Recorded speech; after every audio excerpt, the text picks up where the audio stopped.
Braija, antayin mo, hanapin kita kung nasan ka.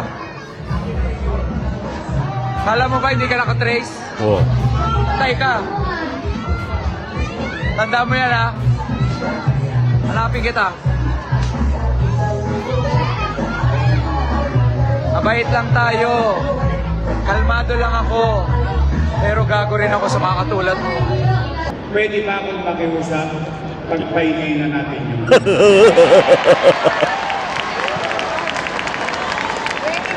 Pagpahingay na yan. Dati mabait eh. Ito naman. Hindi naman ako nagsisinunod.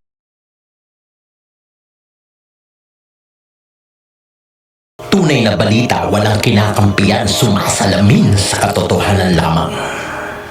What's up mga kayon? Welcome back, friends. Siyempre, dito lang sa Joe Malone TV para sa programa natin na Issue ng Bayan, ating pag-usapan. Today is February 25, araw ng Martes dito sa Pilipinas. Kaya naman magandang umaga, hapon o gabi sa inyong lahat mga kayon, ha? Unang-una, nagpapasalamat ang inyong lingkod, Joe Malone TV, para sa programa natin. At dahil sa inyo at lagi kayong nakatutok at nakatambay dito sa programa natin sa Joe Malone TV. Punyeta.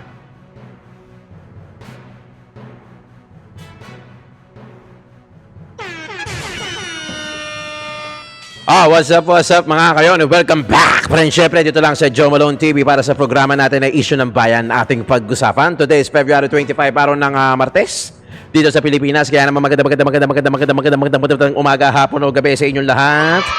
Unang-una, nagpapasalamat ang inyong likod dahil lalo sa mga viewers natin na lagi nakatutok, tumatambay dito sa programa natin na Issue ng Bayan sa channel natin Joe Malone TV. Maraming salamat po, pati na rin sa mga lokal sa Pilipinas, Luzon, Visayas, Mindanao, dahil lagi kayong nakatutok sa Joe Malone TV at naniniwala kayo na kailangan natin pakialaman, bosesan, himahimayin at pag-usapan. Ito nga, issue natin, no? Para doon sa mga hindi pa nakasubscribe, yung mga bagong pasok, sana makapag-subscribe kayo. Doon naman sa mga datihan, paki-double check na lang kung nakasubscribe kayo. Kung hindi pa, paki-subscribe na lang. Tapos, paki-click na rin yung notification bell. Yung katabi ng subscribe icon, meron notification bell doon, yung bell icon. Pagka-click mo, i-click mo yung all. Dahil meron nagko-comment sa akin, ang sabi sa akin, ang tagal ko raw hindi nag-upload. Araw-araw ako nag-upload di ba? Araw-araw nag-upload ang inyong lingkod kasi talagang marami sumusubaybay sa atin.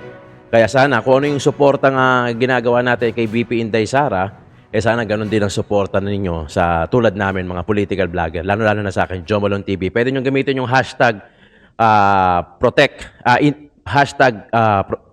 VP Sara. Pati na rin yung hashtag Joe Malone TV. Ayun, nandun sa taas. Kasi eto na kasi yung people power nasa social media na. Wala na sa EDSA. O kung magkaroon naman sa EDSA, kasi dati kasi, di ba, alam niyo naman dati, pag nag-EDSA tayo, syempre yung emotions natin, wala naman tayong social media before, yung emotions natin na suppress. So pagdating sa EDSA, doon natin na isinisiwalat. Pero ngayon, pwede na tayong mag-vent out sa social post, sa mga social media natin, kaya nababawasan. Kaya yung social media, yan na yung ngayon. Yun na yung pwestuhan natin o yung bosesan. Kumbaga kung saan ilalagay natin at pinapahiwatig natin yung damdamin natin at yung boses natin, di ba? Doon natin sila papalagan, doon natin sila bibisitin, doon natin sila kakatayin. Dahil alam ko marami tayo rito. Marami tayo rito kaya shoutout sa lahat ng mga supporters ni VP Inday Sara Duterte, pati na rin si President Trovo Duterte at pati na rin sa Joe Malone TV. Alam ko solid tayo dito. Okay, simulan na natin to, Manny Pacquiao. Grabe. Napalabas ko na to, pero talagang noong time na yun, wala pa si Ted Filon. Ginisa ni Ted Filon. O, di ba? Yun ang malupit. Ginisa ni Ted Filon. O, hindi naman niya pinangalanan, pero actually, pinangalanan pa rin, di ba? Panoorin natin, sabay-sabay tayo mga kayon. Tapos, panoorin natin yung video kung bakit natin nasabi na ang daming issue sa Maynila. Na kung bakit sinusuka na ng Maynila itong si Congressman Joel Chua. Panoorin natin yung speech ni Isko Moreno, tapos merong napikon si Sam Versosa, napikon sa isang nagko-comment sa kanya. Panoorin natin. Ang dami nito. Ang mga Marcos, billion, trillion ang corruption. Tapos ibubuto natin, talagang ang talino natin. Di ba? Di ba? A few moments later. Lagi nating sinisisi ang pamilya Marcos pagdating sa korupsyon. Hindi ba natin nakikita na sa panahon ng Marcos, ang bansa natin number 1 sa ekonomiya? May kurap pang bansa na number 1 sa ekonomiya. Habang tayo nakantabay po sa... Di ba? Ano masasabi niyo doon, mga kayon? Di ba? Napaka-ano, no? Ano masasabi? Kung ako ang tatanungin, opinion ko, sobrang walang kwenta. Di ba? Sobrang nakakagago. Biri mo, noong 2022, ganun ang statement mo. Tapos ngayon, tinataas mo na yung kamay nung nga sinasabi mong magnanakaw. Di ba? Ano yung pakiramdam na yung sinabi mo noon, kinain mo lang ngayon? Ano, hindi mo nakalimutan mo na sinabi mo pala yung statement na yun?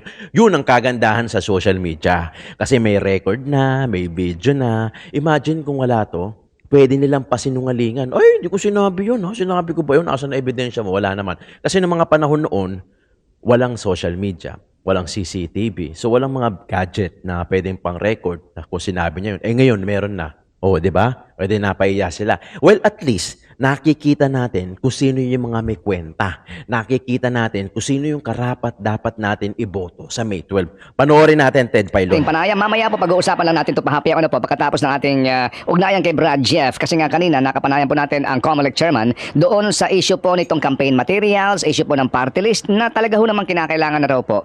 Una, na magkaroon ng reforma sa ating pong Fair Elections Act. Ano na ho ito obsolete na. Pati nga daw po yung party list system law. And then, of course, no, ito rin pong ilang pang mga sinasabi ho ngayon na lantarang violation ng mga kandidato sa mga panuntunan, etc. Mamaya po naman yan. Pero ngayon, sa ating pong live chat, nagbabakbakan girl, ang ilang pong mga Nandiyan pa rin sila? tunggali, no? Sa usapin po ng politika. Hindi pa sila tapos Oo. Hindi ho silang, ano ho talaga yan hindi ko ho maintindihan kung sadya ba silang supporter lang o sila ba bahagi ng sinasabing mga trolls daw. Pero ang atin lang dito, kung sakasakali po na kayo po ay supporter, sana nga po may pakinabang kayo. Kahit paano, di ba? Kahit paano po naman. Alam niyo, yung sinasabi na kung, pasintabi lang po ito ha, kung kayo po ay magpapakatanga, at least pagkakitaan nyo, pagkatanga nyo. Pwede pala pagkakitaan nyo. Yun. Diba? Yun lang po ang atin. Datapuat lagi mong tatandaan na ang taong tanga hindi aamin na siya ay tanga. Siguro, depende rin naman yan. Oo. Saan? Ha? Depende saan? Sa level ng katangahan. Talaga. So, yung binabakbakan daw ni ni Pangulong Marcos Jr. ang kung ano man tawag niya sa kabila. Team Suka. Oo, kesyo pro-China, kesyo ganirega. Pero di ba si Ate Amy pro-China? Hindi ba pro-China? Hindi ko sure kung pro-China. Hindi mo alam. Kasi ako yung nagtatanong lang ha. Oo. Pero Pro-China ba si Senator Amy? basahin mo yung column ni Jarius. Oo. Meron siyang research dito nung mga naging desisyon at mga pronouncement ni Ate Amy sa mga issue involving China and the Philippines. Nako. Yan, sige. Oh, baka sumagot din si Ate Amy pag nabasa niya yun. Gaya ng sagot ni Senator Bato de la Rosa Anong sagot? na inaakusahan na pro-China. Ano sabi? Willing daw siya talaga magpapakamatay siya para ipaglaban ng West Philippine Sea, di ba? Kailan? Huy! Ikaw naman! Ano ba sinasabi niya? Matapang si Senator Bato, sabi niya, paglalabang ko yung Pilipinas, gusto ko punta tayo ngayon na, punta tayo lahat doon. Oo. Oo, ang bukid. Kailan nga? Hindi, di ba? Uy, pero napag-uusapan na natin habang inaantay natin si Ma'am Dana. Okay. Napakinggan mo rin yung sinabi ng Pangulo. Nino? Sino Pangulo? Pangulo pa, isa lang ang Pangulo natin. Pangulo mo ba si Trump? Pangulong Marcos! Kilala mo naman ang VP natin. VP. Sino ba nag-aambisyon maging VP ngayon? Madami sila yata. Oo. Pero yun nga ang sinabi ng Pangulo, tila yung iba daw, wala siyang binanggit kung sino yung iba daw na kandidato, parang napabili lang daw ng suka. May mga ganun. Sumagot yung mga parang pakiramdam nila, baka sila yun. Sabi nung isa, okay lang naman daw natawagin sila na parang napabili ng suka, basta daw siya may diploma. May ganun. Oo. At lalabanan daw Sino nila. ba walang diploma? Ha? Hindi ko alam kung sinong pinatutungkulan niya. Ang sabi niya, lalabanan daw ng Team Suka, ang Team Sinusuka. Hindi na kasamaan versus kadiliman? Basta kasamaan, kadiliman, basta ngayon puro kaplastikan.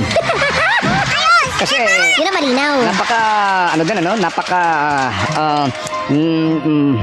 mapagpanggap naman yung sitwasyon na binibira mo ng binibira nung nagdaang halalan bilang korap at magnanakaw, pero naandong kat itinataas ang kamay mo nang sinasabi mo magnanakaw. Ang hirap naman din nun, di ba? Babalik na naman tayo doon sa sinabi mo, sa politika, walang Diba? permanente talaga. Parang isipin natin, hindi ba nung nagdaang eleksyon, binibira mo yan at binibira mo, sinasabi mo magnanakaw. Ngayon, kasama ka sa entablado at pinatataas mo ang iyong kamay, nito sinasabi mo magnanakaw. Ay, ahoy! Ikaw talaga, kahit na saan na tayo napunta, inaantay lang natin makakausap natin ngayon eh. Malamang nagbabakbakan na naman ang mga yan. Ha? Love lang mga kapatid ha. Araw ng mga puso ngayon, kalmahan nyo lang. Si Manny Pacquiao daw yun. Ay, naku po, ayun na. Congratulations, you're the best. Okay, sige. May party list din pala yung asawa ni Manny. Oh! Nakita ko, di ba? Hindi mo ba nakita? Kasi nga, tinignan ko yung listahan na nilabas ng kontradaya. Ano yan? Hermes o Louis Vuitton? Hindi ko na sasabihin kung Agoy! no, pero second nominee siya ng isa sa mga party list group. Talaga? Gulat nga ako. Sabi ko, ay, si Ma'am Jinky din pala. Ano ang pangalan ng kanilang party Gusto mo list? sabihin ko talaga? Ah. Ay, baka, Wag na lang, baka iboto, wag ma-promote na. ko pa. Oo, wag na. Okay. Basta isa siya sa mga nominees ng isang party list group. Oo. Mm, Ikaw, ano kung gagawa tayo? Nag-iisip ka na ba? Hindi, Kasi kung lahat pwede sakasakali tumakbo baka eh. pwede yung party list mo ay ano, LV party list. LB. Lumang Vag party list. Lumang Vag. Laging busog bag. Totoo yung sinasabi ni Ted Filon, no? Ano yung totoo yung sinasabi ni Manong Ted na walang permanente sa politika, which is true. Totoo naman. Pero ang nakakahiya dito yung sinabi ni Manny Pacquiao, eh, no? Siguro kung mapapanood niya yan, ano kaya ang masasabi niya? Putang ina, sinabi ko pala yun noong 2022. 'Di ba? Tapos ngayon biglang magkakaalyado na. Ayun ang mahirap, 'di ba? Hindi gaya ni Digong, no? Hindi gaya ni Tatay Digong. Talagang pag sinabi niya, pucha, wala nang bawian. Wala nang bawian at sigurado ako hindi niya pagsisisihan 'yon, 'di ba? Pag sinabi niyang ganito ka, 'di ba nga, sinasabi niya kay Ngagba, 'di ba? May bangag tayong presidente. No remorse eh. Talagang no remorse. Walang sisihan, hindi niya pinagsisisihan. Talagang pinaninindigan at pinaulit-ulit pa niya. 'Di ba? Ganun kalupit, 'di ba? Ganun kalupit ang ating presidente. Ang presidente na si Roa Duterte. Ano ba 'yun? Ba't lumabas 'yun? Eto mga kayon. Nakakahiya talaga, no? Nakakahiya yung sinabi ni Manny Pacquiao. 'Yun ang kagandahan ngayon na meron ng mga gadget. At least nakikita natin. Pucha, sinabi mo yon noon, tapos ngayon kakampi mo na. Ano ang gusto mong isipin namin? Ano, nabigla ka lang? Di ba? Sobrang sobrang foul. Sobrang ano yan, ano bang tawag doon? Sobrang katangan, sobrang balimbing, di ba? Sobrang foul, sobrang red flag, black flag. Sasabihin mo yon, tapos 2 years after, eto na, iba na ang sinasabi mo, o 3 years after. Di ba? Grabe. Alam mo yung mga public servant, itong susunod na video natin, ito yung video ni Sam Bersosa na nag-comment siya at tila di umano na parang basta may sinasabi siya sa nag-comment siguro sa kanya. Hindi natin alam kung ano yung kinoment, pero alamin natin kung ano yung reaction. Actually, regardless kung public servant ka kasi,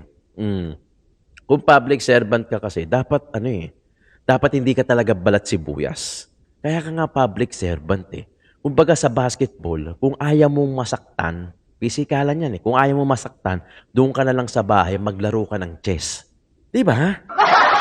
Eto na sa politika, logically applies sa politika din, di ba?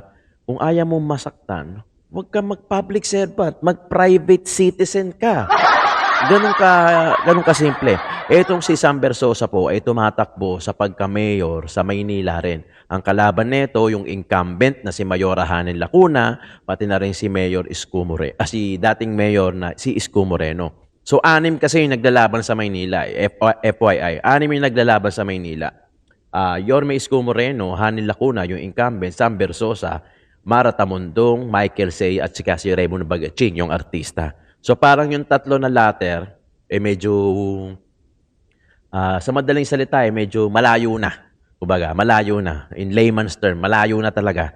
So si Mara Tamundong, Michael Say, Raymond Bagaching, malayo na sila doon sa katotohanan. Yan, sinabi ko na. So ang nangingibabaw ngayon, yung tatlo, syempre si Isko Moreno, yung sa ano lang hindi talaga dikit si Yorme Isko Moreno, tapos si Hanin Lacuna, ang ating incumbent, at pati na rin si Sam Bersosa. So eto yung sinabi ni Sam Bersosa sa kanyang live. Panoorin natin. Bigyan natin ng malupit na caption at reaction. Hello! Salamat sa'yo. Yan. Braija! Antayin mo, hanapin kita kung nasan ka. Kala mo ba hindi ka nakatrace? Oh. Antay ka. Tanda mo yan, ha? Hanapin kita. Mabait lang tayo. Kalmado lang ako. Pero gago rin ako sa mga katulad mo. Yan yung Sam Bersosa. Kita mo, kalmado pa daw siya nun, ha? Kalmado pa lang siya doon pero galit na yan na parang gustong saktan yung nag-comment. Hindi natin alam kung ano yung kinomment na yun, pero regardless kung ano yung i-comment nun, I don't think na papatol ka sa ganun, no? Na alam mo namang politics eh. Si FPJ nga, hindi nakalusot dyan. Hinalungkat, di ba? Si Grace po, hinalungkat din. Walang exception. Even Tatay Digong, di ba? Hinalungkat din yung mga nakaraan, kung ano-ano pang sinasabi nila. Parte yan ng politics. Parte yan. Ika nga kung ayaw mo masaktan, huwag ka maglaro ng basketball, mag-chess ka sa inyo. Ngayon, kung ayaw mo masaktan, huwag ka mag-public servant, mag-private citizen ka. Ang sarap kaya ng private. Walang pakialamanan, di ba? Pwede ka pa magdemanda. Di ba? Ngayon, public servant ka dapat hindi ka balat sibuyas. Hindi ko alam kung ano yung kinoment, Hindi ko alam kung ano yung kinoment. Pero, para mag-react ka ng ganun, na parang, hindi ko alam kung pasok ba siya sa pagbabanta, hahanapin kita. Diba? Yun yung mga words hahanapin kita. Kala mo hindi ka nakatrace, hintay ka lang, ganun. Hahanapin kita. Parang ganun diba? Anong ibig sabihin? Bakit mo hahanapin? Diba? Bakit mo hahanapin? Anong ibig sabihin nun? Diba? Okay. Eto na. Panoorin natin itong si Yorme Isko Moreno sa isa sa mga kanyang speech. Maganda itong, napanood ko na to Maganda to. Actually, marami siyang rito na patamaan. Meron kasi siyang nabanggit dito na nasaan kayo nung panahon ng pandemya. Dahil to tell you honestly, ewan ko kung napapanood nyo, mga viewers ko sa national, pakinggan nyo ako. Ganito yan. Nung panahon ng pandemya dito sa Pilipinas, isa si Yorme Isko Moreno yung bumango at lumutang yung pangalan pagdating sa pagsugpo ng COVID-19 sa pandemya. Dahil talagang marami kaming food packs, yung COVID-19 facility, yung field hospital. Kasi tandang-tanda ako na COVID din kasi ako Na-COVID din yung biyanan ko. Sobrang punong-puno yung mga ospital sa Maynila. To the point na ultimo yung hallway, yung emergency, yung daanan ng mga stretcher, ng mga wheelchair, yung ramp. Punong-puno. May mga pasyente sa parking. Punong-puno, literal. Alam natin lahat yan. Alam natin na punong-puno yung mga hospital kahit saan sulok. Kahit saan hospital, hindi lang sa Maynila. Di ba nga tandaan, di ba nga meron pang mga cases na ayaw tanggapin kasi puno na, kaya ililipat na lang. Ganun ka puno. Pero anong ginawa ni Yorme Isko Moreno? Yung field hospital. Makakwento ka lang. Yung field hospital, kasi related to sa video Yung field hospital, 52 days tinayo niya kasi kulang-kulang. Yung tapat ng Quirino, yung pinagdausan ng INC, yung buo na yon. Nilagyan niya ng mga container yon, may aircon, ginawa niyang field hospital para sa exclusive para sa mga may COVID-19 na pasyente. Ganun kalapit, 52 days. 52 days. 'Di ba? 52 days. 'Di ba? Bumango si Yorme Isko Moreno. Every time na magla-live siya, maraming humihiram, nagko-comment, pwede ba mahiram yung isko nyo, yung mayor namin? Kasi dito, yung mayor namin, walang kwenta. May ganung point pa, may ganung komento pa. Panoorin natin kung bakit actually, nabasa ko lang to, ginaya ko lang yung title. Congressman Chua, sinusukan na ng Maynila. Ginaya lang natin yan kasi may pahapyaw dito si Yorme Isko Moreno. Pakinggan natin. Pakinggan natin para kayo na rin makarinig. Nasaan kayo nung pandemya? Yan yung sinasabi ko. Diba? Palakpakan lahat, Tingnan mo kung gaano karami. Noon, kailangan namin ng bigas. Noon, kailangan namin ng dilata. I love you. Hindi sila matagpuan ang sasarap ng mga buhay nila. Tayo, nangapuyak, nangamba, takot. Tayo nagkita sa finals. Yes. Sila, nowhere to be found. Alam mo, may point pa na 3 buwan hindi umuwi si Yorme sa pamilya niya. Doon lang siya sa City Hall natulog. Kasi syempre, kasagsagan ng pandemya. 3 buwan nandoon siya. Meron bang mayor na ganon? 3 buwan, doon ka mag-i-stay sa City Hall. Doon siya natutulog. May instance pa na ganon. Ngayon, panyang-ganyang ka pa. Parang may gera. Hindi nyo kami matutulunges.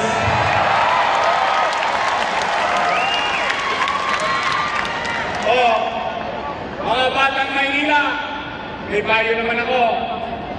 Huwag kayong tatanggi sa grasya.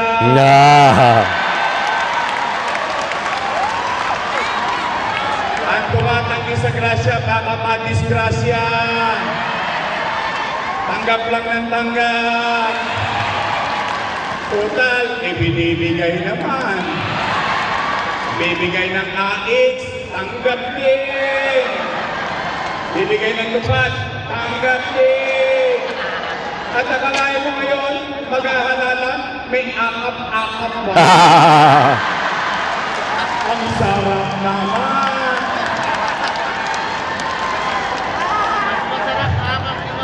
Basta yan, kunin ninyo. Alam ko naman, ang mga taga-Maynila ay matatalino. Hindi nyo na kami mabubudol. Lamanadis. Kaya sa inyo, ang payo ko, imbes na tayo magiganti sa mga panira nila ng kaliwat kanan, magpakabagang loob kayo. Yes. Katulad ng ipinapayo namin sa inyo noon pa sa mga antiko dito. Ano sabi namin? Be humble, stay humble. Palaparin ninyo ang inyong mga kamay. Mangalawin kayo ng mangalawin ng kapitbahay. Magparami tayo na magparami. Habang tayo ay araw-araw nilang pinupulutan, huwag kayong gaganti. Yes. Kasi ang gusto nila, maging abala kayo ng kasasagot. Siguro, kung meron mang dapat sumagot dito, makita ng taong bayan, naramdaman ba nila nung tayo ay mayor, nung panahon ng pandemya na may gobyerno sa lungsod ng Maynila. Totoo yan. Na mga nangabuhay dito, lahat kayo, dahil yung iba natin mga mahal sa buhay, mga kaanak, wala na. Hindi na natin sila magiging testigo. Pero kayo, na mga nangabuhay ngayon, ay saksing buhay at matapos natin ang ating ilong. Taas noon natin masasabi na tayong mga taga-Maynila noong panahon ng pandemya, walang nagutom sa lungsod Totoo. ng Maynila. Walang nagutom.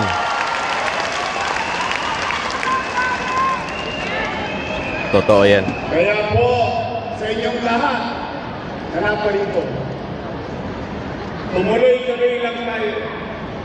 Kayo, na mga kagap, na tumulong sa aming lahat, na malagay sa pwesto. Sana, sa loob ng 3 taon na ako'y inyong mayor, sana hindi ko kayo naipahiya sa mga pinakiusapan ninyo. Sana makita nila kung ano ang nangyari sa Maynila. Ano, tayo ba ay may ginawa? Meron ba tayong ginawa? Naramdaman ba ng tao? Napakinabangan ba ng tao?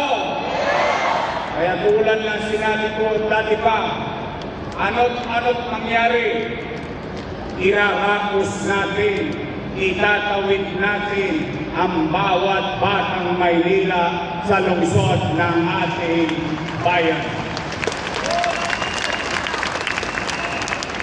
Mga kaagapay, namimiss nyo na ba ang gobyernong mabilis kumilos? Gusto nyo na ba muli na matulog ng mahimbing? Yes. Dahil alam ninyo, panatag ang inyong lamdamin sa gitna ng hating gabi. Alam ninyo, may gobyerno pa sa kalsada? Gusto nyo ba na luminis ulit ang Maynila? Samahan nyo kami ng buong Yormes Choice. Aalisin na natin ulit ang mga tolonggis. Alisin na natin. Yeah. Si Pati. Kakalawin din natin ulit. Nakita ninyo, ngayon, 5-5 ang holdapan. 5-5. Kabalikan na ulit sa Maynila. Ang batayan, para wala ng gobyerno. Kakalusin natin ulit iyon. Yeah, abangan nyo yan. Abangan nyo yan. Ko-cover natin yan. Ito ang mahiwagang tanong. Handa na ba kayong bumalik tayo? Handa na ba kayo? Handa na ba kayo? Handa na ba kayo? Babalik na tayo sa lungsod ng Maynila. Yeah. Ngayon naman, meron lang akong pakiusap. Total, yung mga nakaupo dyan, natulungan na natin sila. Busog na. Kung nilingon nila kayo o hindi, bahala na ang Diyos sa kanila. Babalik na tayo. Lakas. Promise. Ang pakiusap ko lang,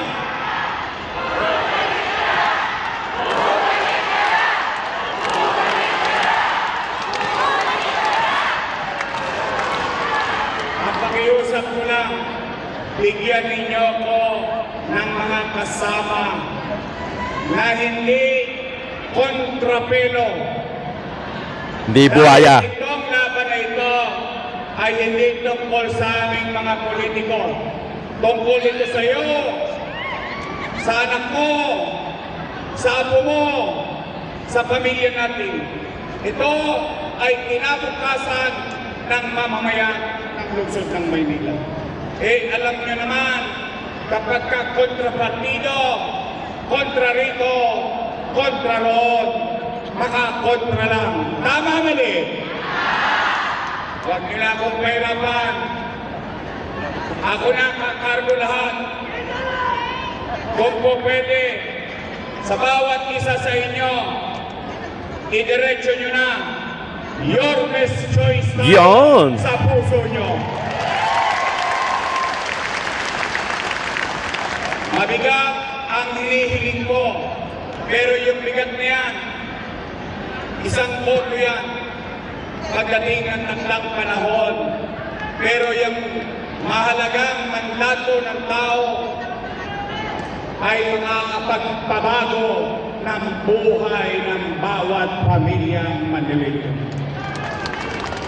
Habang tayo nandito, alam natin sa puso natin, alam natin sa isipan natin, may mga patuloy na nakikinabang sa mga bagay na ginawa natin sa ating lungsod. Nagawa ko yun dahil binigyan ninyo ko ng mga kasama. Nagawa nyo na dati, kaya nyong gawin muli mga kaagapay ng lungsod ng Maynila.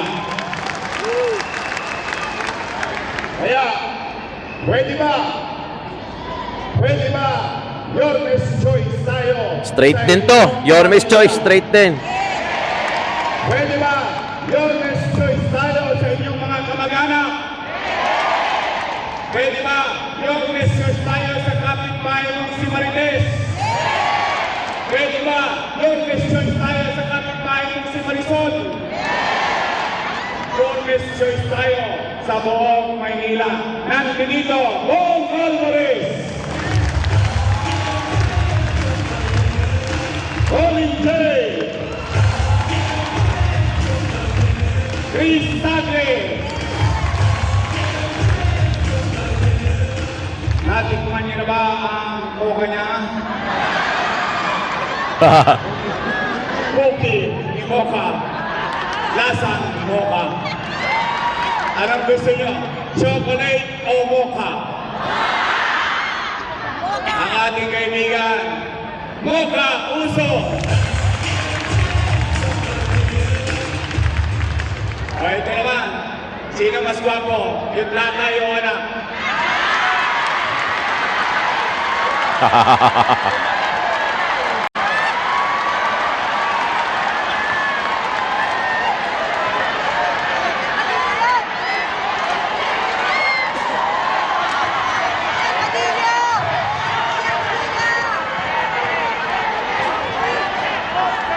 Taas ang kamay, nagwapo si Lemlet. Taas ang kamay at may sigang gwapo si Don. Pumaralin. Pag-bili ka na lang. Alali ko siya, Don Sarkar.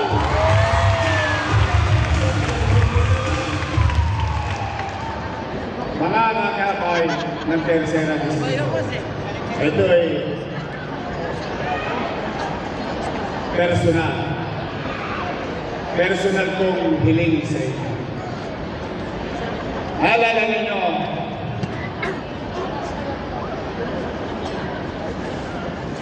may isa tayong leader, ginawa natin kursihal. Naging kursihal. Tinapos pa natin ang termino niya, maging kursihal. Ipinalit natin yung ate niya na kursihal. Pinagpahinga natin yung ate niya, kinuha natin sa gobyerno, ibinaling natin siyang kursihal. Pagkatapos noon, ginawa natin siyang congressman. Naalala niyo? So madaling salita, anumang ang tagumpay na nakamit niya, anuman ang kalalagayan niya, ngayon, tayong lahat, naging bahagi noon. Tumulong tayo sa pangarap niya na maging congressman. Tama, mali? Tama. Kasama mo ba kayong tumulong doon? Talaga? Napuyat din kayo?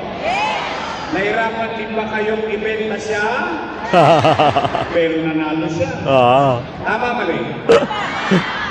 Ngayon. Pwede ba palitan na natin? Ano sabi ko kanina? We move on. Kung kaya nyo at nagawa nating lahat para sa Kanya, pwede ba akong makiusap? Pagpahingay na natin yun.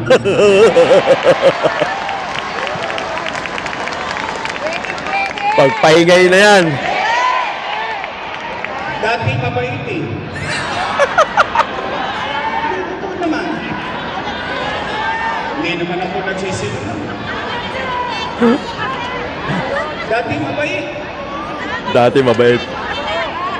Ngayon, akala mo kung sino na. Hindi, real talk lang naman. Wala naman tayong manira, mapapasilin. Pinupuri pa nga natin. Dati mabait. Dati. Nasobrahan yata ng taba. Umabot ang gandig eh. Pwede pagpahingay na natin yun.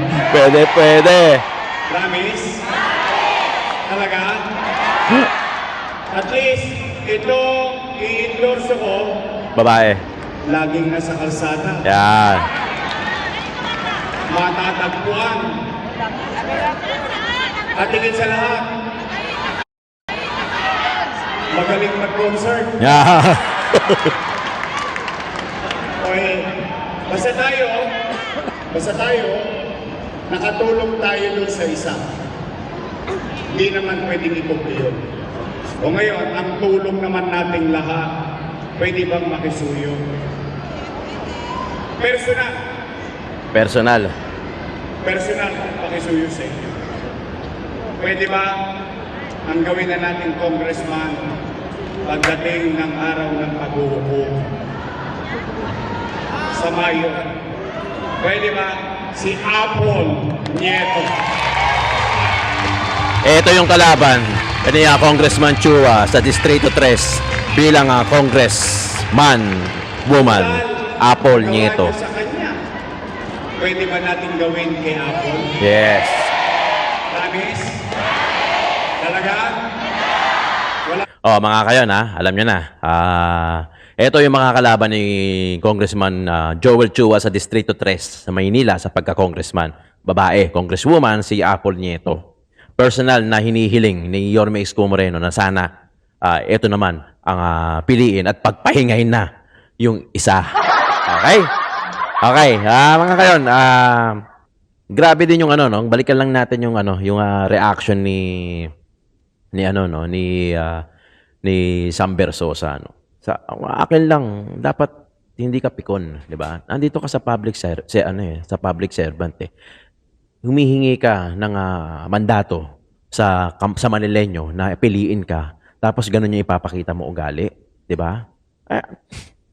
Hindi katwiran yung pagod ka, sabihin mo pagod ka, nakakapikon din o valid yung eto nga valid yung sabi natin, tuloy natin, valid yung comment kaya ka nagagalit. Yung iba nga doon sa Congress pinagmumura na 'di ba? How much more ikaw? 'Di ba? Yung mga nasa Congress pinagmumura, 'di ba? Pinagmumura, minumura, tinisilip, kina-question yung trabaho nila, pero hindi napipikon, no? Pero yung iba napikon din pala. Napikon din. Yung iba hindi, 'di ba? Pero yung iba talagang sige, 'di ba? Sana hindi ganoon, no? Pinapakita mo lang tuloy lalo yung tunay na kulay mo. Yung tunay na anyo mo na may pagbabanta ka pa na hahanapin, 'di ba? Mga kayon, hanggang dito na lang. Maraming salamat Joe Malone TV para sa programa natin na Issue ng Bayan, ating pag-usapan.